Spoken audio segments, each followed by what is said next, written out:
Hello, everybody. Welcome to Boswell Book Company's virtual event series. I'm Daniel from Boswell. On day 4,872 of us being in business, Boswell is honored to welcome Lydia Conklin, the author of the story collection Rainbow Rainbow.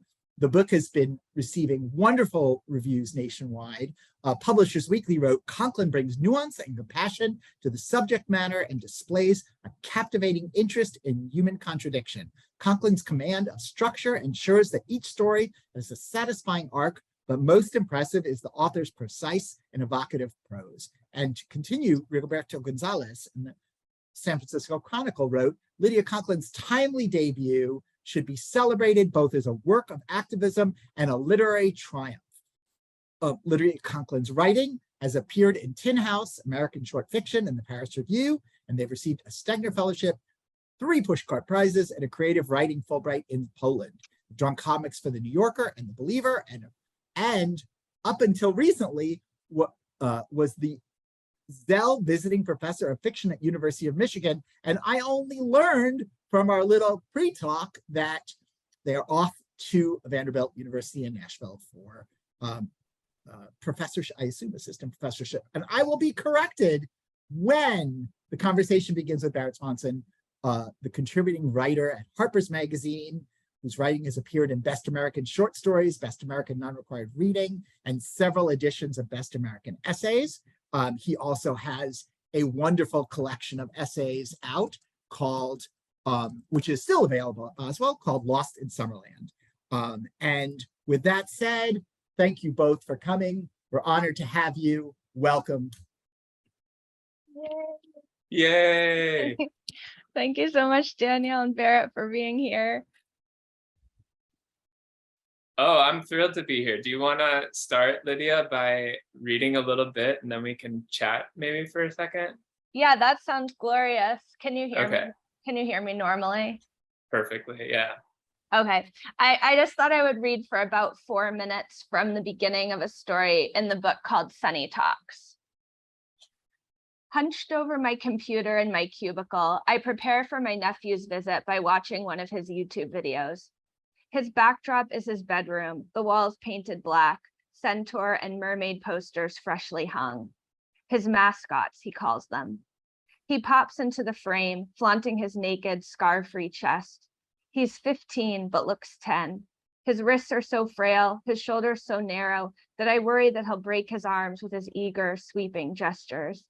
His audience is 10 or 20,000 people who litter his page with rainbow emojis, kissing emojis, shining sun emojis, interrupted by trolls reminding him he's a damaged and mutilated female. Welcome to Sunny's channel. He rolls his eyes like everyone knows already.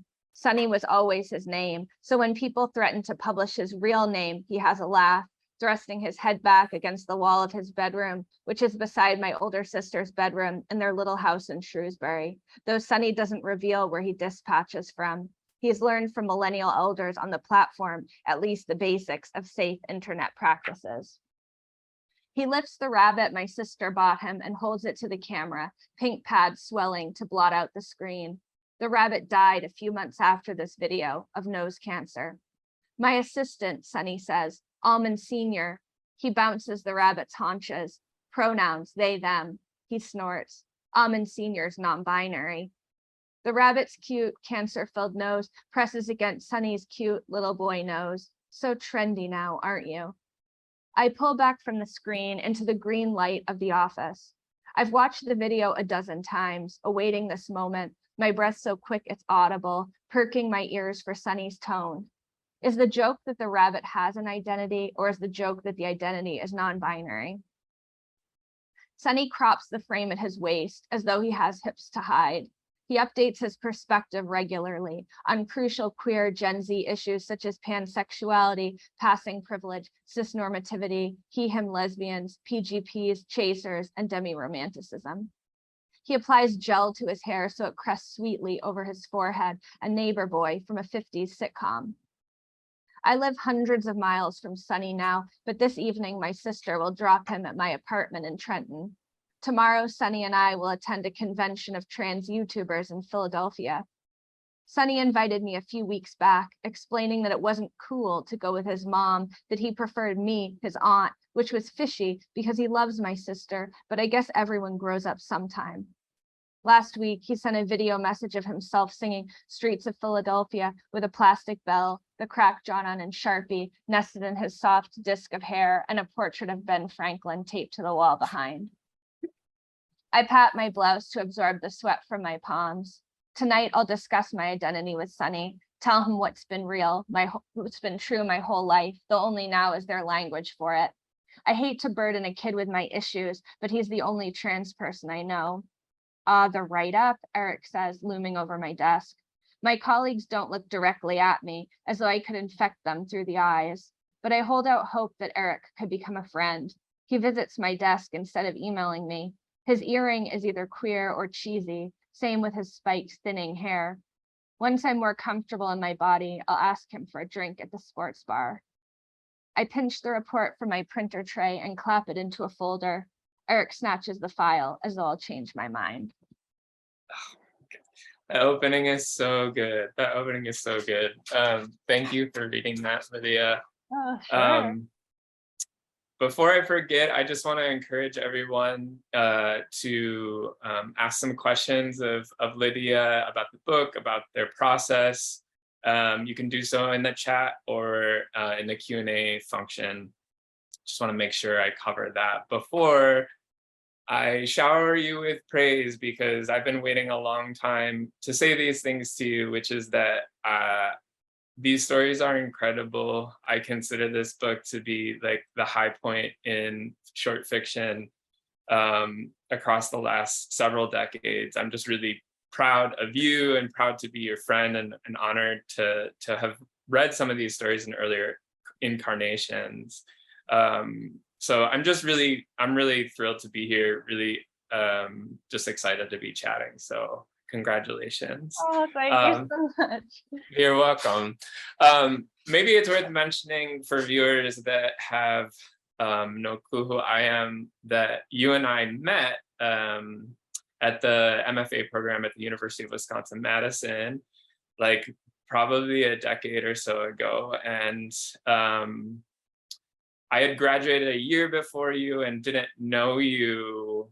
We didn't get to know each other until a little bit after you had already started in the program. And in fact, before we were friends, I attended what I now think of as your epic reading at the Blue Ox reading series, which is where MFA students would read from their theses in progress at this bookstore called Avals, which eventually became a Room of One's Own, which is an amazing bookstore in Madison. And you read a story, or read from a story that appears in Rainbow Rainbow called Pioneer, which concerns a character named Coco, whose elementary school is putting on a distressingly realistic reenactment of the Oregon Trail, and for which Coco is assigned the role of this sort of middle-aged matriarch when they would prefer very badly to be a children, for which they would be able to wear non-gender identifying clothing. And Coco is kind of like thespian snafu, ends up being this amazing thematic symbol for their own feelings about gender identity. And I largely regard that story as a kind of like glittering and unequivocal masterpiece. I think it's incredible, incredible story. But why that reading lives so fervently in my memory is because you absolutely like slayed it. Like everyone was laughing. I remember being like actively jealous of you in the audience just because of how wonderful this story was. And the story is very funny. It features some of the students getting a little overzealous in their thespian roles and like upbraiding one another for not, like securing rations, or like they clutch their stomachs when their teacher announces they have dysentery. But after reading the story again, this time in the collection, and seeing it within the context of some of these other stories, it really occurred to me that that piece kind of functions, or can function, I should say, as a kind of like thematic key for a lot of the stories in the collection, in as much as they deal with like the distance between like a simulation and a kind of reality, or a kind of pretend space and a real space. And it seems like so much of the messiness in these characters' lives occurs when that kind of like simulation or illusion breaks down, and they kind of have to countenance reality or countenance a real space. Or there's like a collision between like the performance of a kind of self and then in one vector of their life, and then that collides with like a different iteration of their self in some other realm of their life. And so I'm wondering if you could like talk a little bit about your interest in that. I'm thinking, in addition to Pioneer, I'm thinking of like the Black Winter of New England, where those characters engage in what they call pretend sex, which is nevertheless still like an intimate encounter. Or even the story, The Suburbs, which I have to like kind of do in a voice when I say that title, where the character Kim makes up like this whole backstory that their friend Heidi discovers is a lie, but it nevertheless still is like important and powerful to both of them. So I'm just like curious about your interest in that. Yeah, I never drew those connections. Like I never thought about those moments as being similar. So it's so interesting to hear you talk about it. But I have thought a lot about how I at one point a friend of mine told me that like queer people are secretive, and like because we had like this early secret that we had to keep from people around us, either because we weren't ready to share it or it didn't feel safe to reveal it and stuff like that. So I think that's where like some of the dishonesty comes from. Like there's a moment at the end of Laramie Time too, where there's like this moment of grave rupturing dishonesty, and then the part in the Suburbs with Kim and her like own version of her backstory too. So those are in line with that to me, like that there can be this capacity for secrecy that's not necessarily a bad thing, but can be weaponized in certain moments for survival, like at the end of Laramie Time. But also the pageantry, I think, is really important to me. And I think it's because like gender itself is a pageant and is a performance, and always is for everyone, even if you never stop for a second to question your gender identity. And so that's why Coco in that moment in Pioneer realizes that they're like something is awry, is because they have to play the role in a more binary way than they've ever had to, as just like a tomboy roaming around wearing whatever shorts and a t-shirt and passing as normal. Yeah, totally.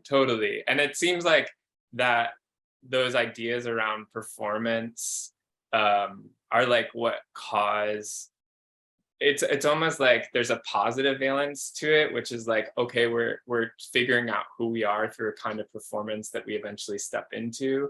And then there's also kind of like anxiety and strife where the performance kind of doesn't work out, or we're like kind of figuring things out through a kind of simulation. Even in the story, The Suburbs, where Heidi like wants to go with Kim on this like meeting of this woman so that she can experience this later on in life, right? Like there's a kind of like surrogate experience that's like animates a lot of these stories too, which I just think is brilliant.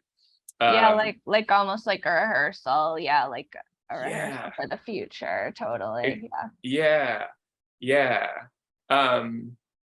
Okay, so I started us off with like what strikes me as like maybe like a super heady theoretical question about your themes. So I wonder if I could just ask like a fun kind of craft related question, which is that in reading through some of the reviews of the book, I noticed that at least a couple of them noticed that there's a lot of animals in the book, and that I noticed that they function both as kind of like prompts for conflict, as in Counselor for My Heart, when a pup that the main character is dog watching drowns in the frozen Charles River.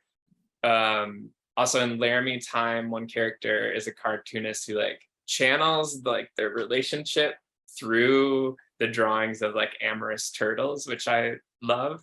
So I'm like, I wonder if you could talk a little bit about these creatures in your stories and like how you think about animals functioning and like how you think about making them into characters that like do things inside the narratives. Oh yeah, yeah, that's great that you noticed that, because I it's kind of a shadow project, to be honest, that's that's hiding in the book, because my original like concept of the book was every story would have a different animal, and the animal would press upon the person's life in a different way. So but then it ended up like, for example, there used to be in Cheerful Until Next Time, Asher used to have this flying squirrel that his ex had left behind that smells really bad, because my brother used to have a flying squirrel, and it kind of releases a strange smell at night, and so I was so fascinated by it. But and then some stories where the animals got cut because they just didn't end up fitting, so the project is a little bit, just the shadow of it remains. But I was just interested in how like animals, like we used to just as a society depend on animals for transportation, food, constantly all day you're interacting with animals, and now they remain in our lives but in a very removed way. But I was interested in how like animals still do touch our lives and in strange ways, like in The Black Winter there's the rat that Hazel like invests with so much that isn't there, and it's kind of just this like you know, feral creature that can't engage with her, but she invests it with emotion. Totally. They become anthropomorphized and like ways to like work out some emotional stuff. Totally. Do you like have pets? Like, did you grow up with pets? Do you like enjoy animals? This is something I don't really know about you. Yeah, I do. I grew up with a lot of animals. I think my sister and my parents are on here, and yeah, we had many strange creatures like a chinchilla, ferrets, gerbil, stuff like that. And then as a young adult, starting at the end of college, and going into my time living in New York and working, as a young adult, I fostered 40 rescue dogs over the course of like 4 or 5 years. And so you wrote an essay about that, right? Oh yeah, there's an essay on catapults. I wrote about it, but I just started to get so fascinated by how people imprint themselves on the dogs in such sad and startling and strange, and not always bad ways, but just like the dogs are shaped by these strangers I would never meet, that I would come to kind of learn who was this person by the messages they left in the dog. That's interesting, because I mean, it seems like that's one of the ways that you go about animating some of these characters as well, is that their interactions with either the pets or with, you know, pets that they're watching end up becoming evocative of who they are dispositionally. It's like one of the real delights in the book is, for me anyway, is someone who like thinks very critically about craft, is how novel your strategies for characterization are. Like, it's just like this endless invention where I feel like I'm seeing new ways of characterizing people. For instance, even in the opening story, Laramie Time, with Lee, I think is that character's name, using the cartoons as a kind of proxy for the relationship. I just love that. I just loved how you were able to do that. And I guess that leads straight away to my next question, also kind of theoretical, and then I promise there will be more fun ones, which is that, like, I'm really fascinated by the endings of your stories. And I think so many of the pieces in the collection have what I've come to like describe, or what I was describing to myself as I was reading through the book again, is these kinds of like sublimated resolutions, or like misdirected reconciliations, where the protagonist of the story will have some emotional conflict with a parent or a friend or a lover, but then the emotional stakes of that conflict get worked out with the protagonist's interactions with a different character. And I'm thinking of a story like Laramie Time, where Lee is reckoning with like the decision of whether or not to have a child with Maggie, and that there's obviously some strife between them in other kind of realms of the relationship. But those sorts of emotional stakes only get clarified or elucidated with Lee's discussion with the sperm donor, right? There's this like penultimate scene where things get clarified there. Or in thinking about a story that I really, really loved called Pink Knives, in which the character who's about to have top surgery has this like hookup with a person during COVID as a way of kind of making sense of this relationship with a girlfriend who lives across the country.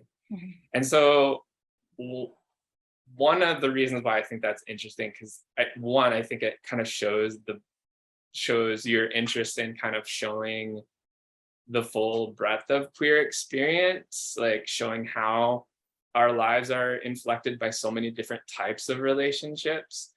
But I also was like curious whether you like see part of your project as like how that can shape like the actual machinery of stories and like craft, right?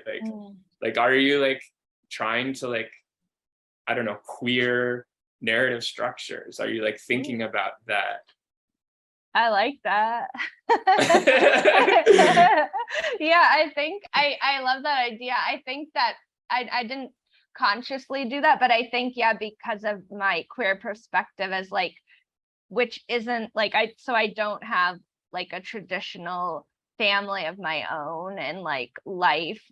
I have all these other relationships that kind of non-conventional relationships that and also, you know, my family of origin, but in terms of the family I created, it's not like a normal quote unquote nuclear family. So I think those other types of relationships like sperm donor or like friend, student, because like I can also think of in Counselor of My Heart when a similar thing happens with the student in the dorm that things get hashed out. So yeah, I think just those general like queer kind of relationship structures then kind of inform the narrative. But I do always love, one of my favorite tools for like developing a character, which I don't know how much it happens in this book because it's more of a novel thing, is when you hear about a character for a long time before you actually meet them, and then you have like, you are excited as a reader to meet this person because you've heard so much about them, and then they're inevitably going to differ from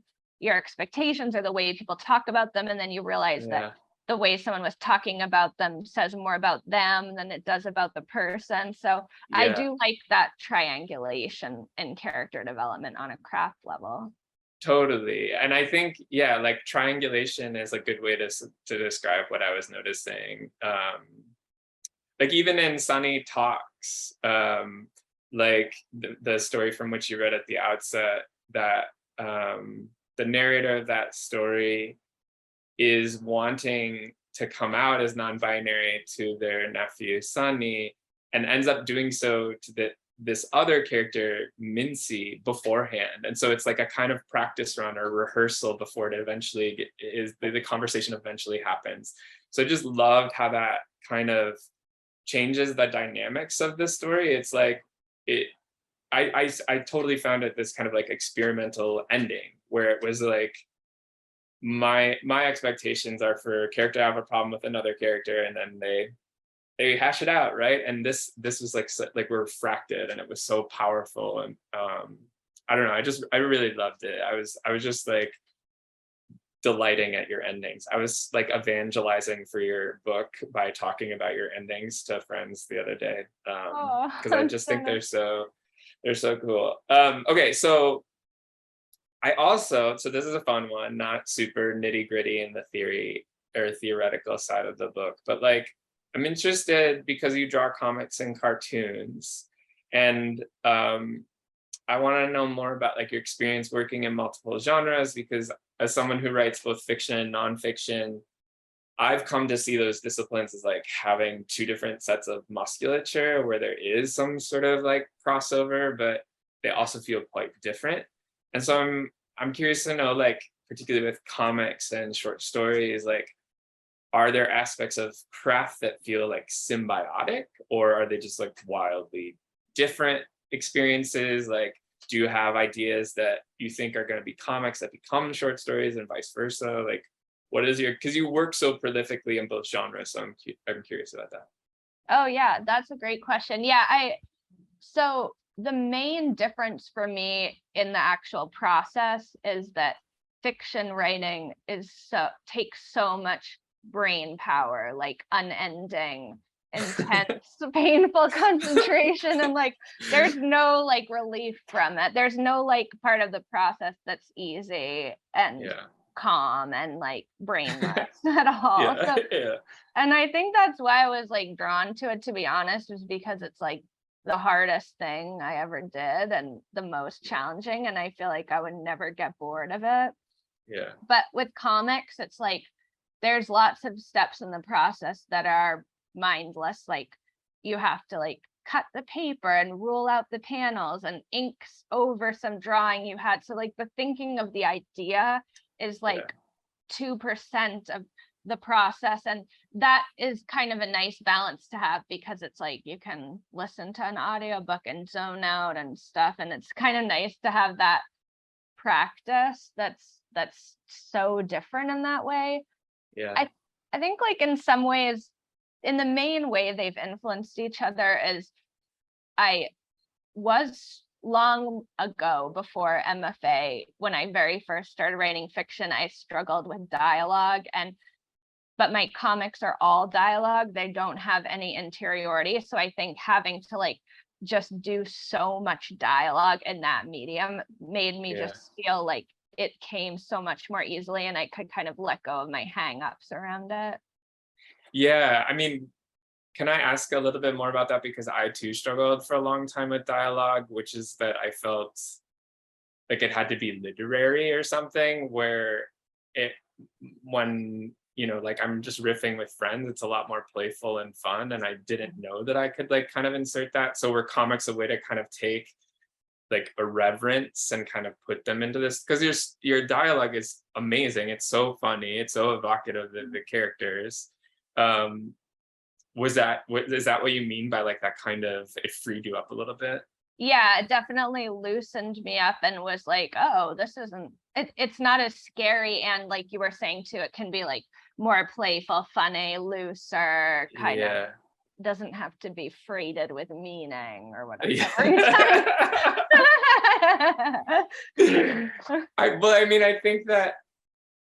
I think that's like probably for writers in the audience, probably like a really nice thing to hear, because I think maybe you experienced this in MFA. I know that I did, but I thought, you know, like I had to come to a story and be a capital W writer and like have all these things, and that was hampering so much of my own growth as a writer. And once I stopped doing that and just tried to remember like, oh, this is supposed to be fun, or it can be fun in these moments, that was really helpful.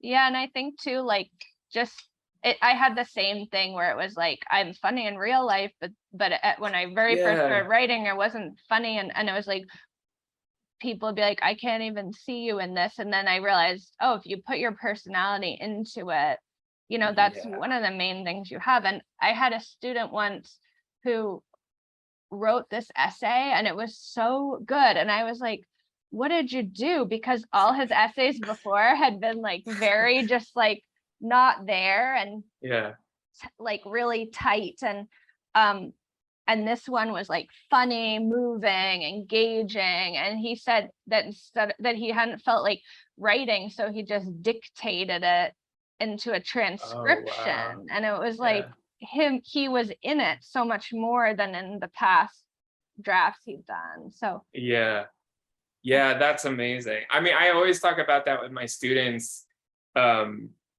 Actually, in the COVID was really strange for that, because I would have we would have workshop through like Zoom or WebEx or whatever. And sometimes my students developed like inside jokes and they would start riffing in the chat.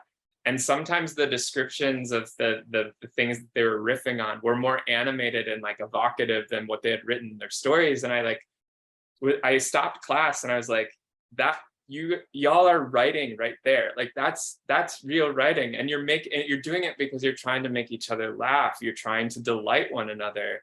And that ended up being like more salient and powerful than like, the whatever stress they were bringing to bear on this like story that they were writing. Yeah. And I'm glad that you say that too, about like that the person shows up, because that's one of the like remarkable experiences about your book, is that I don't know, we don't get to see each other very much because we live in different places, and I could, like working for universities, it's like you go where they give you a job, etc. But I got to like spend time with you in the book again, and like your presence is so palpable on every page. It's in every sentence, just like how thoughtful and brilliant and funny you are. It's just so, yeah, I just wanted to not let that one slip past me. I also want to remind folks too that like in like 10 minutes or so, I'll probably open things up for questions. So please, if you have any questions for Lydia, I'm sure they would love to answer them. Okay, so let's go back to my very exciting list.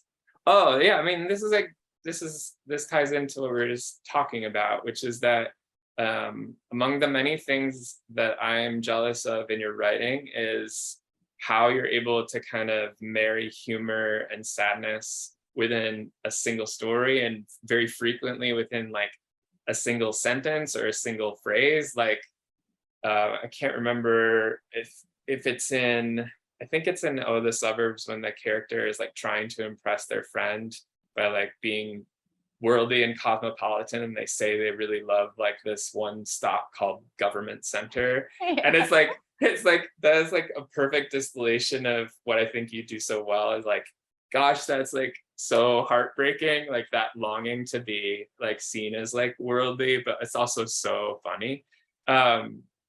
And so there's this quote by, I don't know if it's, I can't remember, I was thinking about it beforehand and very stupidly didn't look it up. I can't remember if it's Gilda Radner or if it's Wittgenstein, but they talk about comedy just being truth at a faster velocity. Like you just say what's true a little bit faster, and that's what makes it funny, because we're not ready for it. Mm-hmm. And I feel like that's what your stories so frequently perform. And this connects to my next question, which is about time, your interest in time. But let's first just like, tell me about being funny and like how humor functions in the stories, and like what you're trying to do with humor, I guess.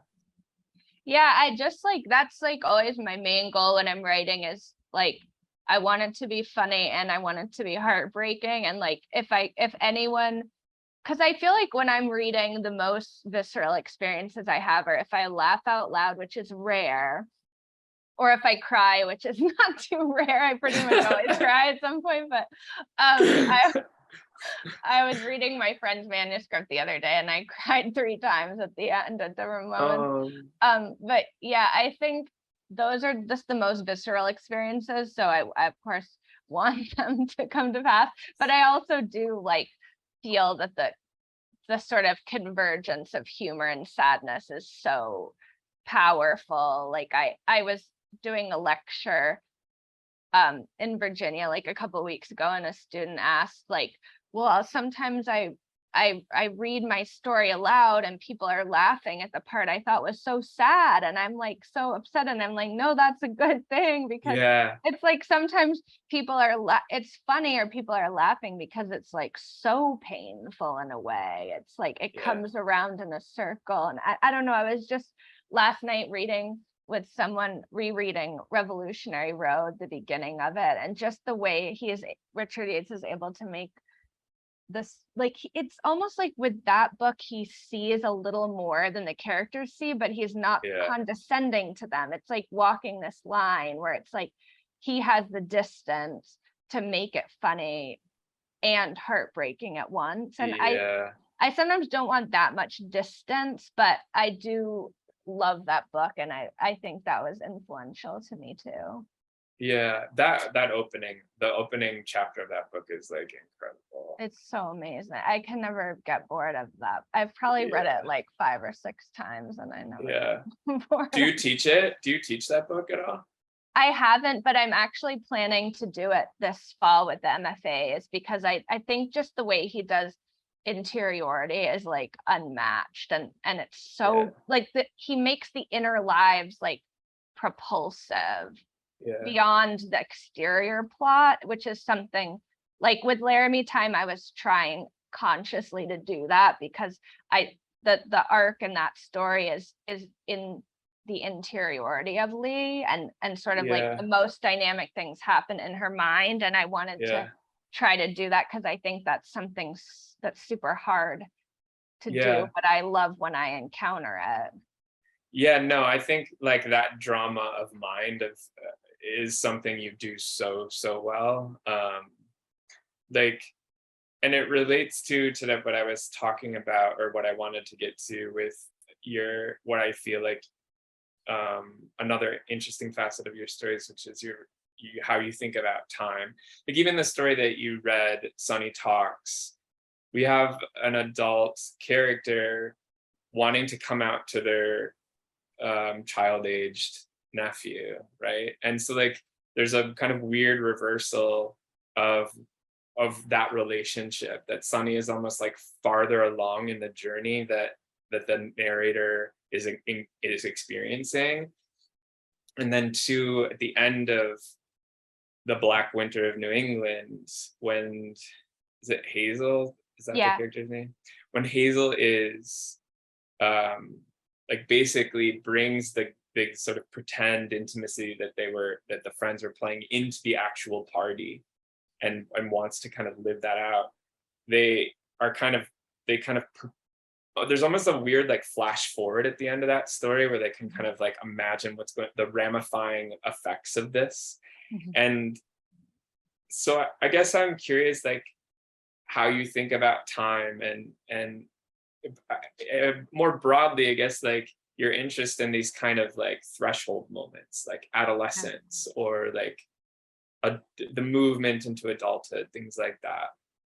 Yeah, totally. Yeah, because I realized like I knew that there were like gender transitions in the story and moments of sort of accepting sexuality that have been self-denied before these moments. But I also was brought to my attention through like talking about the book on this tour that like there's also moments where people just moved, or they just got out of a relationship, or they just began to be sober for the first time. So I am like really interested in that. I think because like being queer, but I think this happens to people who also aren't queer too, where there comes a moment when you realize something about yourself that you've known, but then there's this moment where you have to face it and there's like no turning back, like at the end of Pioneer. And it's such a powerful moment where it's like, okay, I have to do something about this now, whatever that is.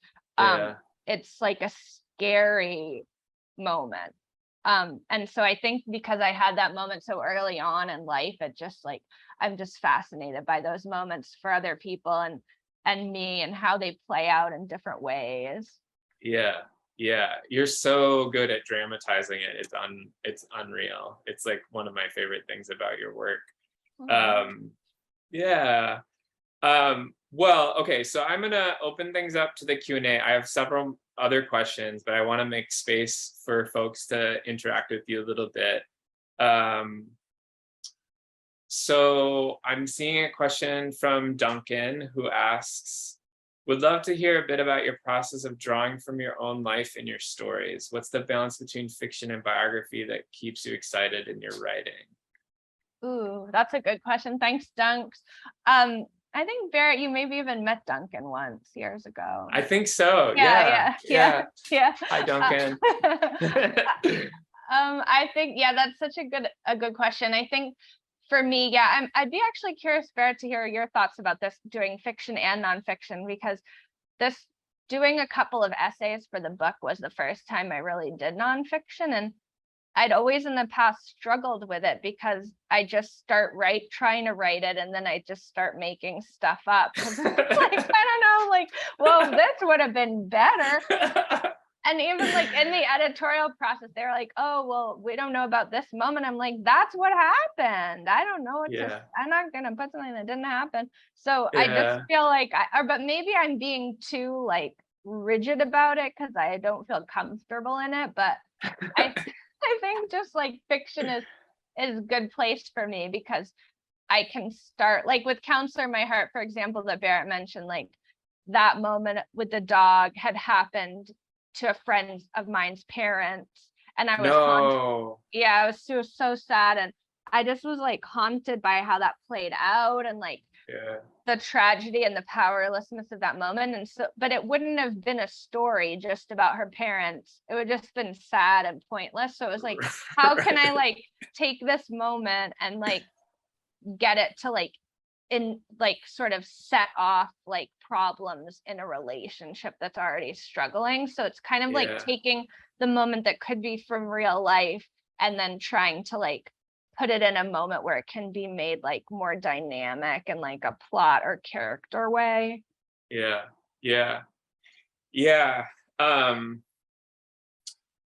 don't know that I think it's interesting to hear you talk about nonfiction because like I've been doing so much nonfiction now that I think about it as like that almost like every essay, it's just like a different iteration of self or like a different like persona, thinking about like your stories and thinking about performativity and like pageantry and things like that.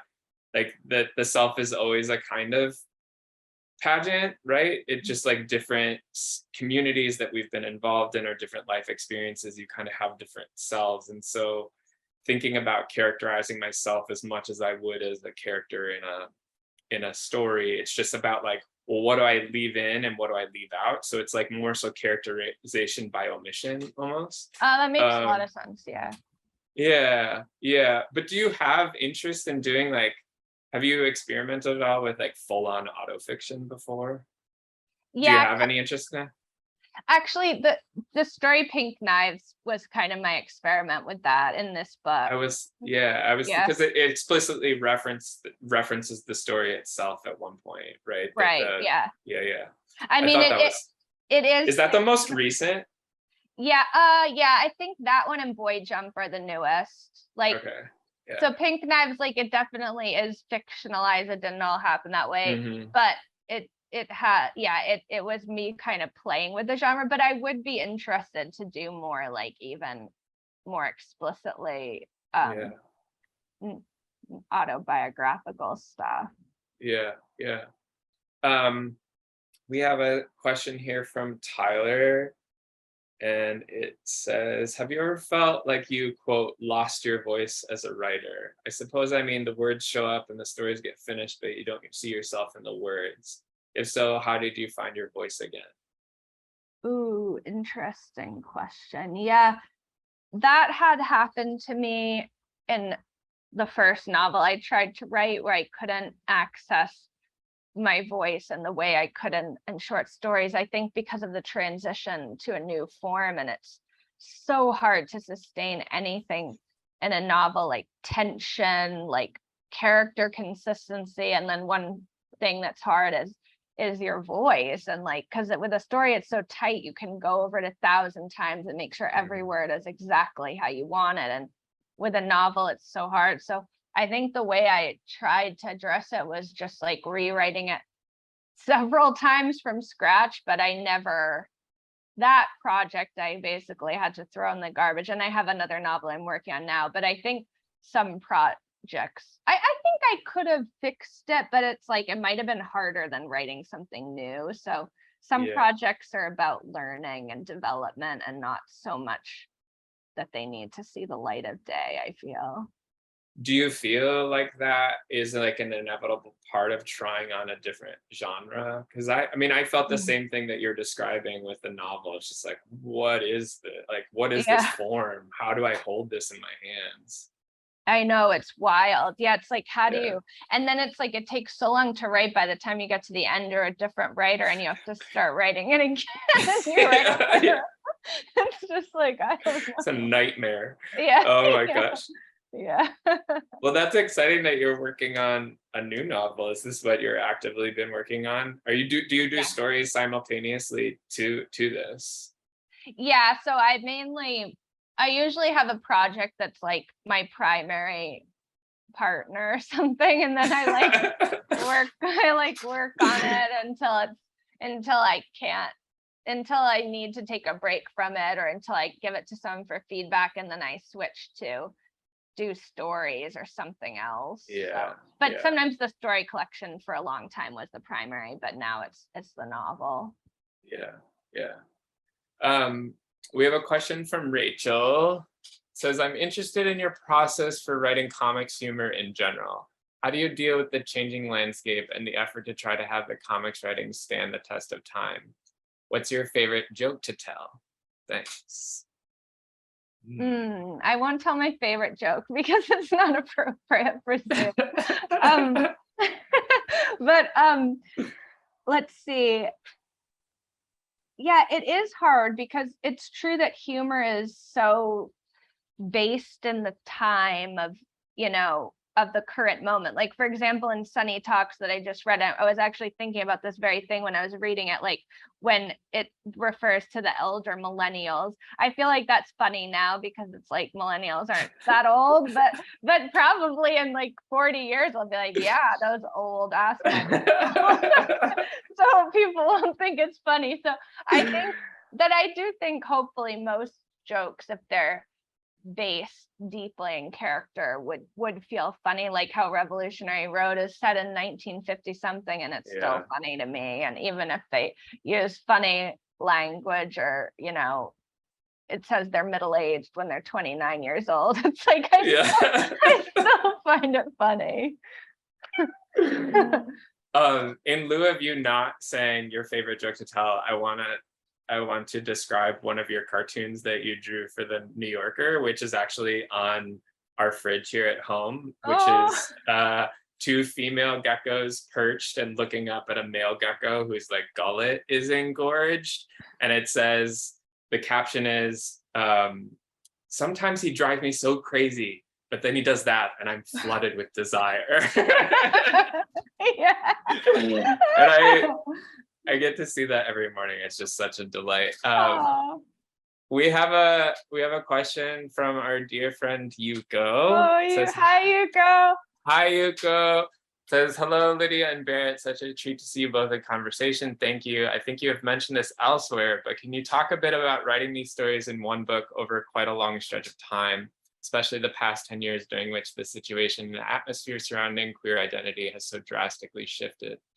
Like Barrett, I have read some of your stories in very early iterations, and I wonder if their meaning or significance has changed over time. The two characters in Sunny Talks, for example, seem to encompass the passage of time. Oh, you go.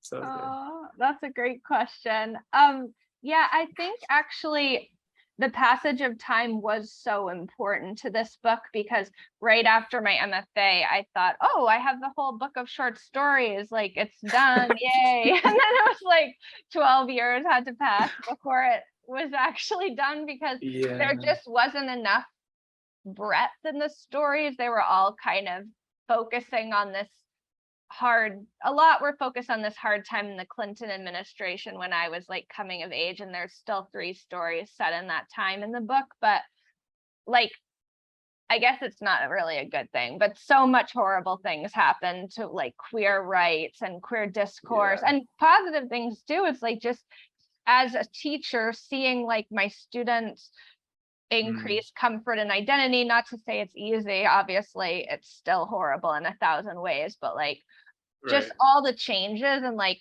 Yuko is mentioning, like in Sunny Talks, the characters kind of try to encompass that conflict between the generations, and like Barrett, you were mentioning earlier about the weird reversal of like who is the elder, who has the wisdom and holds the key. It's like young people are creating the discourse right now, and it's like thrilling to see them get to invent it. And so I think, the passage of time allowed for there to be these different moments like COVID, where like queer relationship structures are being threatened, or like right after Trump was elected when trans rights were in jeopardy, like those moments are dramatized in the book.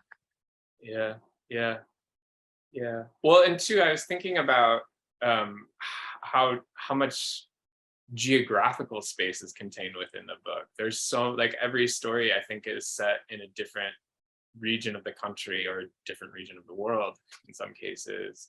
And how I guess I knowing you and knowing that you've had like a peripatetic decade, you've kind of gone and done a lot of residencies and fellowships and things of that sort, like how that movement has like affected both your writing in terms of the content of the stories, but also just like your process in, I don't know, like when it takes me forever to feel comfortable in a place. Like when, even if I just move across town, it takes me like a month to feel normal and like, oh, I can write a sentence in this place. So I'm curious how you've negotiated that.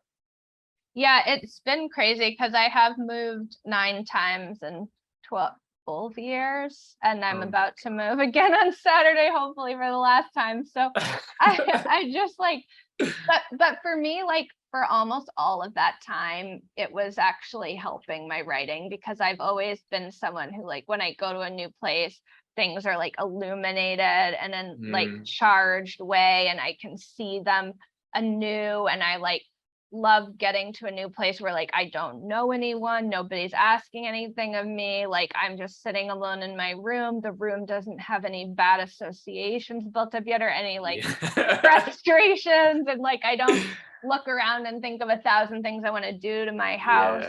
But it has changed now so that I don't, the last couple of moves, the last move and then this move have been hard. So it's like time to say goodbye to that moment in my life. But I am glad that I was able to travel so much, because I feel like it kind of allows you, I have a theory that when you move and when things are changing, time slows down. Like I think that's why why like a year is so much longer for a child than an adult, because everything is new and you have to process it.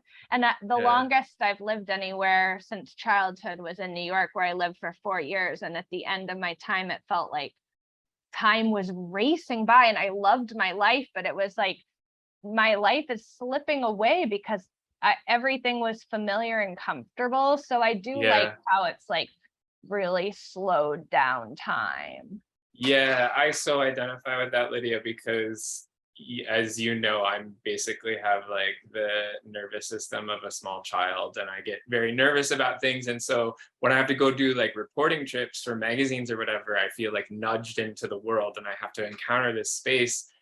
But I was just telling a friend the other day that like I feel like when I go on those reporting trips and I'm like so open and awake to whomever's in front of me, that I feel like it's almost like a kind of like a spiritual discipline, like paying attention, paying such close attention to this experience, and does, like you were saying, like feel like time kind of like slows down, and you genuinely have to process things, and you're not just in the muck of routine. Totally. Yeah. I'm gonna ask one more question of you, but I'm also just gonna encourage folks, if you have any last questions for Lydia, please ask them now. I wanted to talk a little bit about like your experience as a teacher, because you're now like kind of coming to a more permanent position at Vanderbilt, and like I wanted to know like what you get out of that experience, like how does it inform your writing, like what you bring to the workshop space, like what do you try to really stress to students, because I know that I even have a couple of my students here, and I'm curious like what you try to ask of them when they walk into your workshops. Ooh, that's a great question. I think to answer the first part first, I truly do feel that writing feeds my teaching and vice versa. And I try to bring to the workshop like questions of craft that I'm struggling with, or I'm thinking about, or I'm actively trying to work on in my writing, because often students will have ideas and solutions and workarounds that and insights that I never had thought of. And it's like, and also I feel like it's just more genuine instead of being like, how do you build a character? Think about what their birthday is or something like that. That I would never once do in my entire life, like that's just busy work or something. So I think it's more genuine to be like, these are what practicing writers are struggling with. So like, let's think about these things. But I just like, I don't know. I think one of the most important things I ask for my students is to follow their interests and write what they want most to write, which sounds like a foolish thing because obviously why would you, but lots of people are just writing what they think they should write and not like where the true heart of their interest lies, which has the most heat and the most excitement in it. What is urgent and necessary, what only they can write. I mean, I feel like that's why your book is so electric and like riveting, and is because I feel like you are literally the only person that could have written this. It's so incredible. And in fact, I was thinking about the end of that story, The Black Winter of New England, the other day. The end of that story, the character kind of hears these voices celebrating the new year, and they're like voices almost kind of like they're grown-up voices. They're voices that this character Hazel just can't yet speak, as it were, right? They don't have the voice, they can't voice those same things. And I actually have younger family members who've recently come out to me and as both gay and non-binary, and I was thinking about their experience navigating the world, and I'm just like really excited for the day when I can give them your book, because like I just feel like I mean, I just think that this is just a truly incredible collection, and it's so urgent and necessary. So congratulations. I've been so delighted to chat. Hopefully Daniel will hop on here and help us close out. There he is. Yay. Thank you so much. Thank you so much, Barrett, for talking to me, and Daniel for having us. It's been so fun. Yeah, my pleasure. My pleasure. Congratulations and good luck on your move. Thank you. Have a wonderful trip to Italy. Thank you. Come back with another amazing essay or more. And thank you everybody for coming, because we wouldn't have a virtual bookstore without you. Hope to see you at another event or in the store. Thanks all. Yay, thank you so much. Thanks everyone for coming.